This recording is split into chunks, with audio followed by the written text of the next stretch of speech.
Bucks fans, I'm here with one of the assistant captains this season for the 2024-25 Cranbrook Bucks, Nick Capasso, in his second season with the Bucks, first full season and first time on the broadcast. Nick, thanks for joining. Thanks for having me. Appreciate it. Yeah, it's been a long time coming. It's always tough when somebody comes mid-season to try to, you only get so many spaces in games to get through. So I apologize. Would have been especially good to catch up during the playoffs when, the team really started kind of come alive. But lo and behold, it's carried over now into the regular season. You guys looking really good out the gate here. Personally, for you, how's it been? Good, good. I mean, I love how the boys are doing this year. We're off to a really hot start, which who doesn't, especially as with the new guys and stuff. Some teams struggle with the newer guys gelling, but ever since training camp, all the guys have gelled right away, which was really nice to see. And it's really showing on the ice, as everyone can see. So take us through a little bit about your journey to the Bucks, which ended last season. I think you were here pretty much. Was it like late February, early March, maybe late January? It But was it was middle, yeah. It was like middle of February I got here. it was really cold. That's Yeah, that's for sure. um, so just to tell us how that came about. It was a pretty injured team at that time, and they were, especially on the forward side, really looking to add some bodies. And you obviously filled a very valuable need for the team. Just, I guess, tell us how that came about and how you ended up in the green and white. Yeah, so before Cranbrook, I was playing in the North American Hockey League, which is over in the States.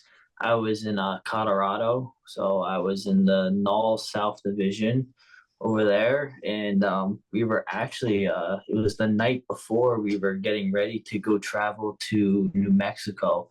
I want to say it was. I get a call from my advisor, and he was like, "Hey, like." Ryan Donald from the Bucks reached out and they want you to come. And I was like, wow. But a little background story about that. Ryan had reached out, I want to say right before, I want to say October-ish, maybe a little bit after there, maybe November. To me, he was like, "Hey, we just lost a guy who was Noah Ernez at the time because he went back to high school." And I kick myself in the butt every day about it. I ended up saying no. I was a little content where I was and stuff, and I was honestly more nervous than anything about leaving and going over here. But when I sat down and realized it when I got here, I was kicking myself in the butt. I was like, I wish it came in November. It would have been a lot nicer, but everything happens for a reason. So I ended up coming the second time he called me. I dropped everything. I was like, yes, I'll be there in a heartbeat. So this is when chaos started. Not too many, only the guys on the team know about this and the coaches. Um, I agree. Donnie sends me all the paperwork and stuff. I fill it out. I'm getting ready to book my flight. So I'm in America still, and I realized I don't have my passport. So home for me is in Connecticut. So I had to have my dad scramble and ship me my passport to me. So I think it was like a day and a half goes by. I get my air passport. I go on my phone, go on the Air Canada app. I find the first flight out of Colorado. I literally hopped on it, and Donnie gave me two options. It was meet them in Cranbrook for Monday practice or go to Prince George and hop in the game there. So I was like, no, I want to play. Like, I'm coming, might as well play. So he was like, no worries. I'll put you on the roster for then and you be all set. Perfect. I had a perfect plan. I was going to get the rink when they did 2 hours before. Everything was just working out way too good.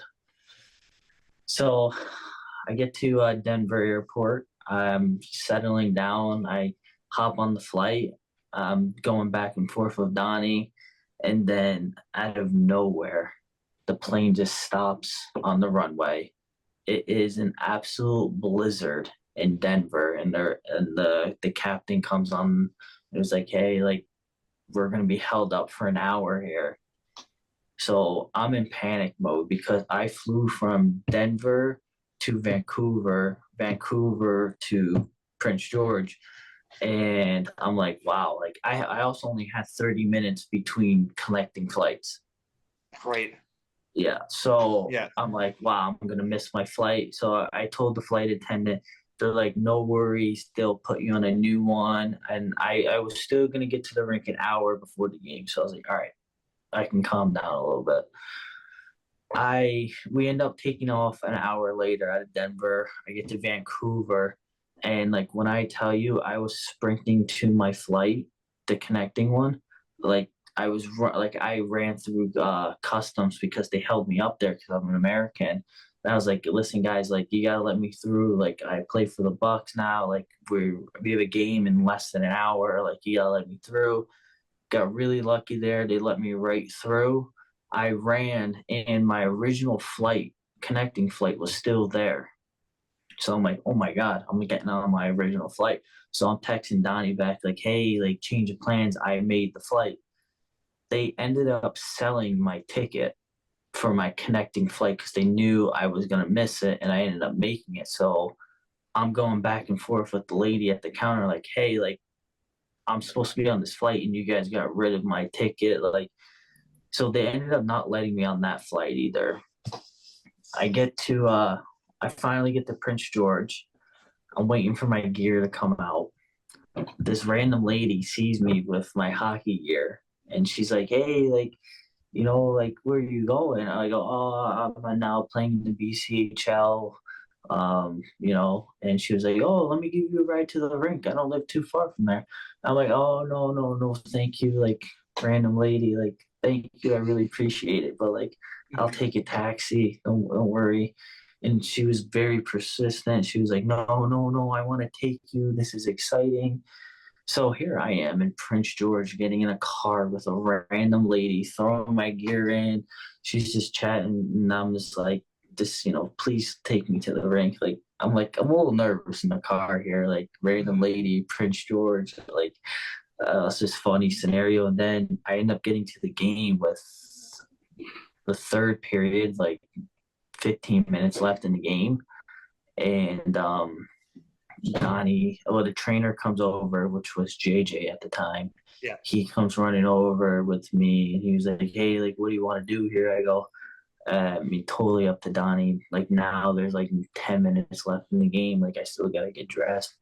Donnie tells JJ to tell me to go get ready. So in the third period, I'm getting ready. I end up getting on the ice. There's like 7 minutes left in the game. And funny enough, I ended up getting a shift that game. It was one hell of a day. That was one day I'll never forget. Probably the most rewarding one shift performance that you'll ever Oh have in yeah. your hockey Oh career, my too. God. I gave it everything I had that one shift. That was awesome. And a very quick introduction to the sometimes iffy air traffic, protocol at YVR. Won't get too much into that. I don't know who's sponsoring who here, but yeah, everybody has had their problems. You really aren't a Cranbrookian until you've encountered some issues from YVR. So, Oh yeah. welcome to the city. Yeah. Yeah. It was one crazy day. It Well, was worth it. perseverance to get into your Cranbrook Bucks debut, and I'm sure a trait that was noticed very well by Ryan Donald, who has, of course, the letter on your jersey this season as part of the leadership group. Was that something you were expecting, and how did that make you feel?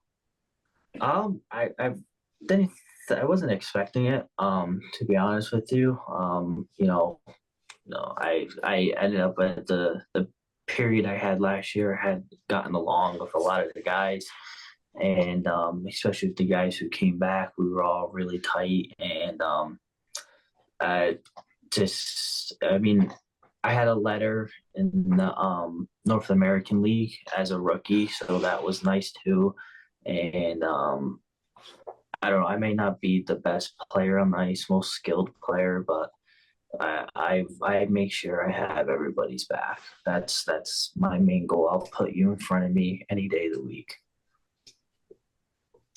Yeah, and team first, I know that's something that is really valued not just by Ryan, but from the top down too, from Nathan Lewin, the ownership group. A group of professionals that do own the team too, that all exuded that during their pro careers. So, yeah, definitely something that fits in with the Bucks culture. And when you speak about culture too, just looking at the how tight this group is, when you got to see, how things were last year when the team was struggling quite a bit, just to come into this season, it seems like it's been a complete 180.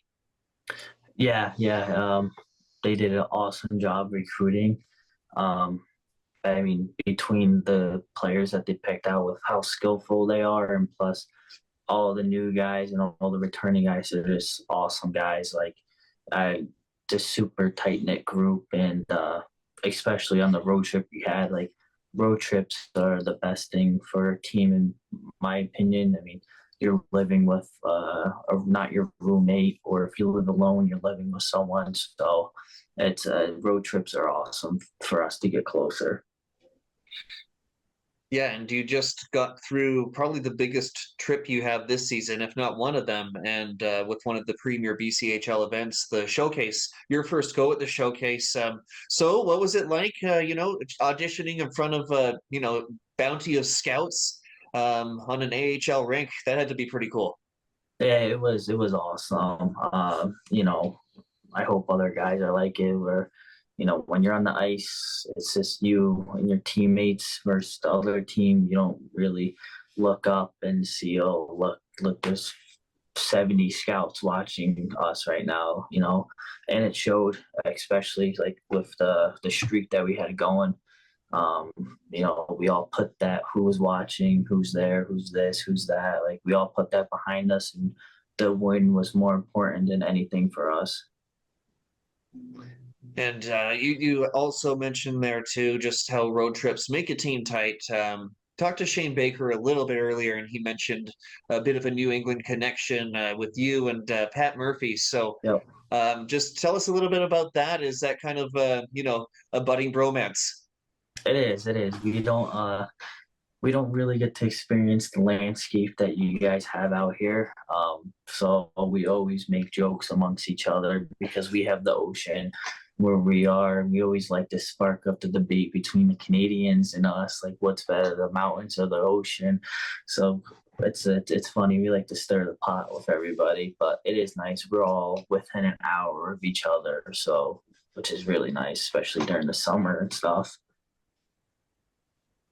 And off the ice now, you've gotten a bit of a feel for Cranbrook. Been here through a bit of winter, a bit of spring, now fall, a bit of summer too. So, what are you up to when you're not at the rink? What's keeping you busy? What are you liking out here?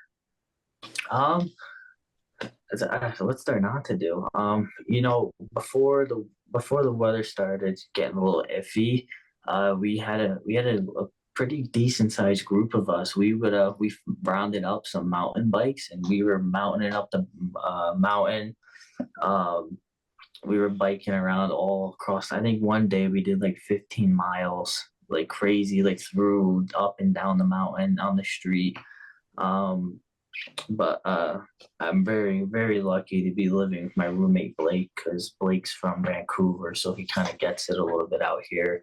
And especially when I first got here last year. I mean, he had a tough year with roommates. I think I was his third one of the year. So it was nice for him, especially to have someone come and stay. So, you know, thanks to Blake for a lot. But he does. We're active. We're active. We always find something to do. I also just got my hair cut. Nice. Shout out, Yeah, shout out, that's why I'm wearing Sherry's. the toque. I need one of those. But Yeah, Sherry's daughter actually gave me this haircut. I didn't even know who she was until we made the connection. There was little business cards in the locker room, and I've been talking about getting a haircut for 2 weeks now. And I saw it, and I was just like, you know what, screw this. And I called the number, and I just thought it was like a sponsor or something. I didn't put the pieces puzzle together or anything. And I was sitting in the chair, and she was like, "Oh, you play for the Bucks?" I was like, "Yeah, yeah, my second year, blah blah blah." And she was like, "So how'd you find me? Because this doesn't really happen." I was like, "Oh, I didn't like." There was just a mound of your business cards laying around in our locker room. She was like, "Oh my god, my mom must have put them there." So yeah, Sherry's daughter. So if anyone needs a haircut, did a pretty good job. Yeah, good to know. That's also kind of probably what I'm after too. A bit shorter on the side, some business on top. So I'll have to take her up on that. She's emailing me enough. So Yeah. Carrie, I mean, not the daughter. Um, so back to the team a bit here. Just at this point of the season, it was starting to last year just losses were starting to pile up a little bit. Everybody was still very optimistic, but you can kind of see where the record was going, just the way of things were trending. Now this year, it's been complete opposite. You guys mentioned the big 5-game win streak that just finished up there. A lot of that being on the road. Some huge road wins. That one against Trail in particular, 4-3 comeback win. Just take us through that one. That's probably been your guys's maybe most, I want to say, toughest win of the year for sure. But the first time you really had to persevere to, get a W. So this how I look at it, it's where every team goes through their challenges, and it's awesome to see, honestly. But I don't like when we put our teams in this position. But we do not fold under pressure. Like it's incredible. I think there was two other games where I don't think it was 3 goals, but it was like one or two, and our going into the third period, our backs were completely against the wall, but nobody folded. Everyone looked at it as a 0-0 game, and you know, 20 minutes to get something done, and that's what I love about the guys on the team. We don't care what the score is. Like, we will give you our all until that third period, 20 minutes is up. And it's awesome to see. And it's going to play a big role on our character of our team when people come into our building or we go to other people's building. They should be scared of us. And, it's awesome to see that. Now we're getting to a point with your junior career too, some very important years as you start to look towards maybe what your future in hockey looks like after junior, when that might be. So I guess just with that in mind, looking ahead to personally for Nick Capasso this season, what are your main goals? What are you hoping to take away from 2024-25 with the Bucks? Um, Love a nice Fred Cup page championship, and I would really really love to go play Division 1 hockey. I'm a New England kid, and New England, a little biased right now, but I think New England produces some of the best hockey players there are, and just I can name a few right now if you want, but we won't go too much into detail. But no, all serious, I would love, for us to go all the way this year. It would be awesome for Cranbrook, the city, the team, for everyone. And I would love to get a Division 1 offer, hopefully somewhere around Connecticut. I'm a little bit of a homebody, so I'd love to stay close to home, but I'm not picking and choosing where I get to go. So hopefully just keep my fingers crossed, keep playing good. And the more we win, the more people watch us. So Speaking on the Connecticut roots, were they big Hartford Whalers fans? So no, actually, I don't know. I That's another story for its alone. My dad played football and baseball. He didn't never touch the hockey stick. I come from a very, very, very old school Italian family. My grandmother barely speaks English. It's very broken English, and yeah, there was just I live uh probably 5 minutes from a rink in my town. You can ask Donnie about it. Donnie loves the place. He loves that rink. Um, because when he was coaching at Yale, he always stopped by. And I think I have two older brothers who started hockey. So, and then I think I just wanted to play. So this is the luck of the draw.